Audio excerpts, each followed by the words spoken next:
Welcome to Jewels of the Trade. My name is Jordan, and this video is a crash course in turquoise. Whether you're shopping for turquoise, wondering what you already have, or wanting to learn more so you can sell turquoise, this video will take you from novice to expert on the topic. See the timestamps in the video description if you want to hone in on one of the topics featured: real versus fake turquoise, natural versus stabilized, or turquoise by origin.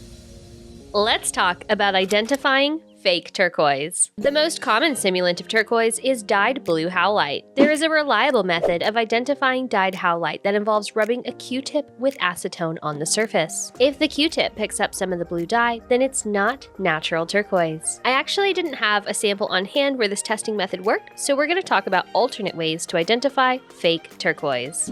Can you tell which one of these is turquoise? The stone on the right is, but the stone on the left is Chrysocolla. Notice the difference in color and luster. As you see more turquoise versus its simulants, you'll build up a frame of reference and be able to distinguish them visually with ease. Okay, take a look at this bracelet. Do you think this is real or fake? Look at the metal. This is not a fine metal, but turquoise can be a very inexpensive stone, so it is often set in sterling silver, not always gold or platinum. This, however, is none of those, as evidenced by its appearance and its lack of a stamp. This is what jewelers call base metal. A close inspection confirms that this is not genuine turquoise. Look here. The identical discoloration in each stone is a dead giveaway that this is not a product of nature, but an imitation. This is fake turquoise. What about this necklace? Do you think this is turquoise? You can't tell in this video, but it feels suspiciously lightweight. If you took this to your local independent jeweler, they would know it's fake immediately. But if you haven't held a lot of turquoise, then that's not very useful to you. So here's something you can look for at home. You can see where the matrix that had been painted on has actually worn away. This is conclusively not real turquoise. Do you see any other clues that these items aren't real? Let me know in the comments. So I think you're already getting the hang of this, but in case you need a little more practice, do you think this is turquoise? Look at these white markings. These show where this piece has been scratched, removing the paint from the surface. Many fake turquoise pieces are simply plastic. This is just white plastic with a turquoise colored coating.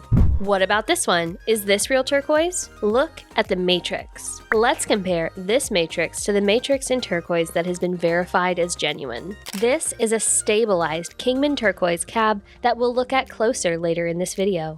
Look at how natural the matrix is. Side by side, it's very obvious that the matrix in the horseshoe necklace has been painted on. We have a saying in gemology: if it doesn't look natural, it probably isn't. Let's also compare this to a piece of genuine turquoise from Egypt. See how the matrix in the Egyptian stone has depth to it, whereas the horseshoe necklace has thin, consistent lines that are clearly painted on top. This necklace is also given away by its shoddy faux matrix. Real matrix simply does not look like this. Here, the left is genuine turquoise and the right is fake. Fake turquoise is highly prevalent on the market because there is more demand for turquoise than can possibly be supplied. Cheap imitations have been flooding the market for years to satisfy consumer demand for a stone that was revered and treasured by civilizations such as the Egyptians, Persians, the ancient Chinese, and tribal peoples of North and Central America. How quickly we have forgotten that this was among the most valuable materials of the ancient world.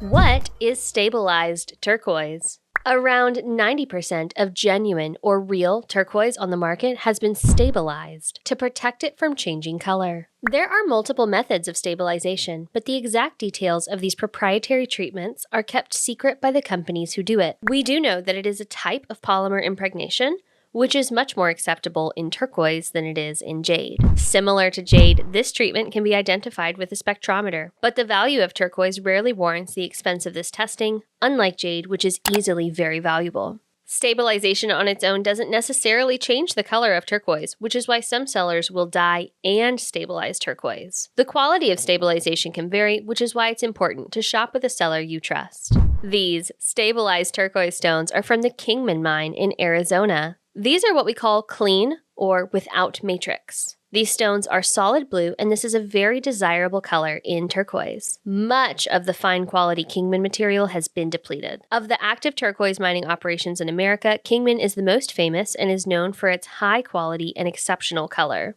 Clean, solid blue turquoise without matrix is very desirable, but not always the most expensive, as some of the most valuable turquoise today has black spiderweb matrix. So which do you prefer? Turquoise with matrix or turquoise without?